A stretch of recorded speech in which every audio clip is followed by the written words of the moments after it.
Every nation that fought in the First World War did so for very different reasons. Where some fought to settle long-term disputes or cement their hegemony, others did so to find a place for themselves in the emerging international order or to defend their very existence. For Greece, a lesser-known member of the Allies, the First World War was both an opportunity to realise an age-old ambition and a curse that would culminate in a decade of war, with consequences that can still be seen today. So, for what reason did Greece have to join the Allies and fight? In this video, we'll be answering that very question and taking a look at the different events that spurred this fateful decision.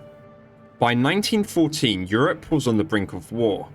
Tensions between the great powers threatened to overturn a status quo that had persisted for almost a century, and nations began to decide where they would stand should a war break out. The Balkans, however, were a different story.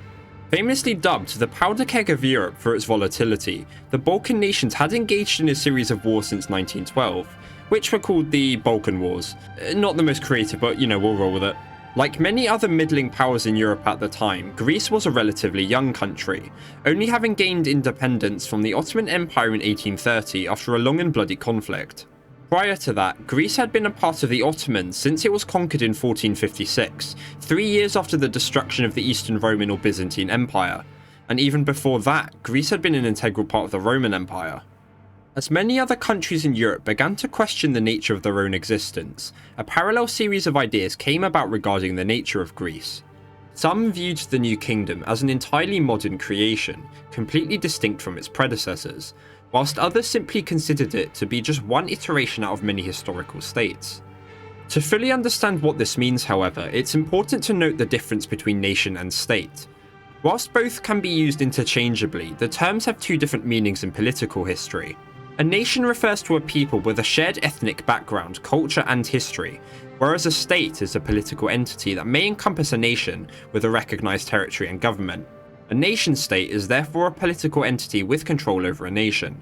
And throughout much of Greece's modern history, a chasm between the concept of nation and state existed, which would drive foreign policy and polarise politics, creating immense upheaval over the decades.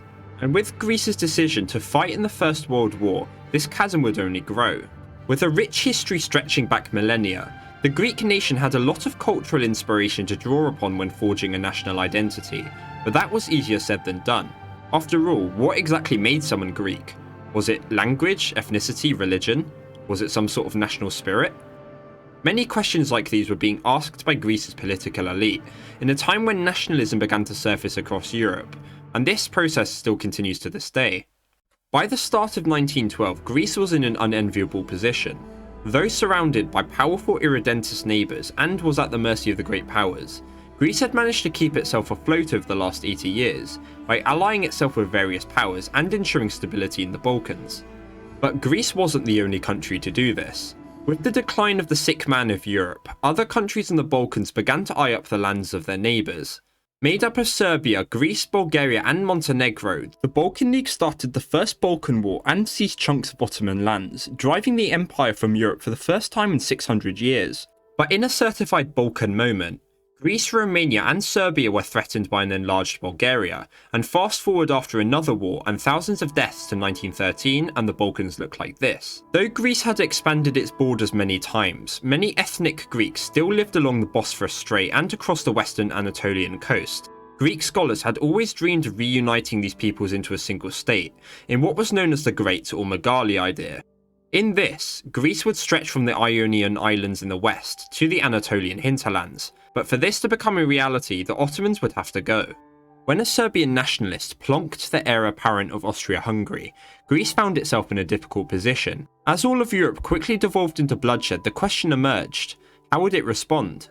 Given its strategic location in the heart of the Aegean Sea, neutrality was uncertain. Its navy was weak in comparison to other nations, and embargoes would harm the weak Greek economy. So who would they side with? The relentless might of the Central Powers or the global reach of the Entente? Given that Constantine, the king of Greece, was the husband of Kaiser Wilhelm II's sister, there were some that believed Greece's future was with Germany, but others were convinced of the Allies. Whilst the West had blockaded Greek ports in the past, the Greeks believed their support would be enough to finally annihilate the sick man of Europe. And much of their choice was also pragmatic. At the time, Serbia and Austria-Hungary were the only Balkan nations at war. Romania, Montenegro, Albania, and above all Bulgaria were still neutral. Whichever way these nations aligned would have major repercussions on Greek security, and Greece remained far from united in their geopolitical convictions, and two men would bring this debate to the forefront of Greek politics in what would become known as the Great Schism. Prime Minister Eleftherios Venizelos was a major proponent of the Megali idea. Born in Crete in 1864, Venizelos was a skilled diplomat with links to many Western European statesmen. King Constantine's links with Germany and personal sympathies toward the Central Powers posed a problem for Venizelos, who declared that Greece would join the Allies if requested. Yet above all, the king desired neutrality. If the last 2 years of war had shown anything, it was that Greece was unprepared for a major conflict. Nothing about that would change. The Gallipoli landings in 1915 brought the prospect of a liberated Constantinople into the Greek mainstream, with pro-Venizelos publications calling for the immediate liberation of all Hellenic land under Ottoman control. When Bulgaria decided to throw its lot in with the Central Powers in late 1915 and invaded Serbia from the east, France and Britain became alarmed. Bulgaria still held claims over the Aegean coastline it had won in the Balkan Wars and parts of Thessaloniki, which, to put it bluntly, made Greece a bit upset. A few more shenanigans between Venizelos and King Constantine saw offers to join the Allies shot down and threats of resignation on both sides. Because the Allies were desperate to have Greece on their side as a direct route to Serbia, they took matters into their own hands and violated Greek sovereignty by occupying several islands and their ports. And seeing that Greece could be bullied into submission, Germany demanded that they relinquish a fortress to Bulgaria, which the king's government accepted. Things couldn't get much worse, until they did.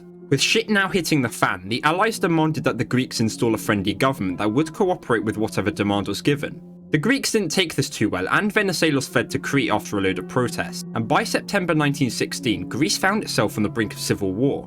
Venizelos then travelled to Thessaloniki and proclaimed the Provisional Government of Greece, with its loyalty firmly tied to the Allies. In response, King Constantine declared a national government and had Venizelos excommunicated, and with that, the civil war ended. No, I'm just kidding. With one of their most important areas out of their hands, the Allies laid siege to important military targets within Constantine's territory, and though they were repelled in areas, the king knew he couldn't hold out forever. The performance of Venizelos' provisional government on the Macedonian front against Bulgaria was enough for them to be recognised as the legitimate government of Greece. And with a deteriorating domestic situation and minimal international support, Constantine abdicated in favour of his son Alexander. Venizelos now stood as the undisputed prime minister, but things were still tense. Mutinies in the Greek army persisted all the way until 1918, even despite major allied victories against the Bulgarians. Once the Allies broke through Macedonia in September 1918, the Central Powers knew it was time to lay down their arms and accept peace. Though Greece had been late to the war effort, Venizelos found himself sitting at the Versailles peace talks in January 1919. He personally hoped for Greece to gain Constantinople and large swathes of Western Anatolia, including Smyrna, which were populated with large Greek minorities. But even as the victorious powers discussed carving up old empires over a bottle of wine, the reality was far different. The Ottoman Empire was still kicking, and with rising Greek militancy towards seizing more and more of Anatolia, Allied support began to wane.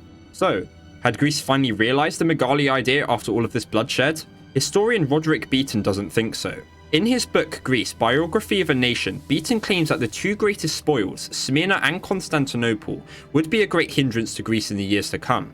They may have earned victory, but would the people of Greece be willing to fight for them? If anything, Anatolia was the sword of Damocles hanging over the head of Greece, ready to slice it off at a moment's notice, but that's a topic for another video. So, why did Greece fight in the First World War? Like most nations, Greece held national ambitions, to unify the Greek people into a single state at the expense of their neighbours. The dynamic personality of Venizelos was a driving force behind the country's fractious decision to fight, sure, but Greece had long been unprepared for a major conflict. The polarising choice to fight had driven the country into civil war, and throughout its short history, Greece had always been at the mercy of the great powers, a proxy by which they could eke out concessions, and the First World War was no different. Greece sat in a vital strategic area, a gateway to the Balkans and Anatolia from the Mediterranean. Simply put, it was a combination of these factors, alongside neutrality not being an option, that Greece entered the war and paid the ultimate price. Even as the dust settled across a war-torn continent, Greece would fight on until 1922, 4 years after the war ended. The consequences of these actions can be felt today, through the descendants of those affected and the international relations of Greece and its neighbours. Perhaps in time, we will learn the true extent of what happened during the days of the Great War. So thank you for watching if you made it this far. As you can probably tell, I'm recovering from a cold, so my voice sounds a bit more nasally than usual. But yeah, this one's finally out. It's been a long time coming, to be honest. But definitely expect more content in the coming weeks. There's a lot I've got planned, so keep an eye out. Drop a comment. I'm very interested to hear why you think Greece might fought in the war, and do like the video if you enjoyed it. In the meantime, I'm Iravic, and I will see you in the next one.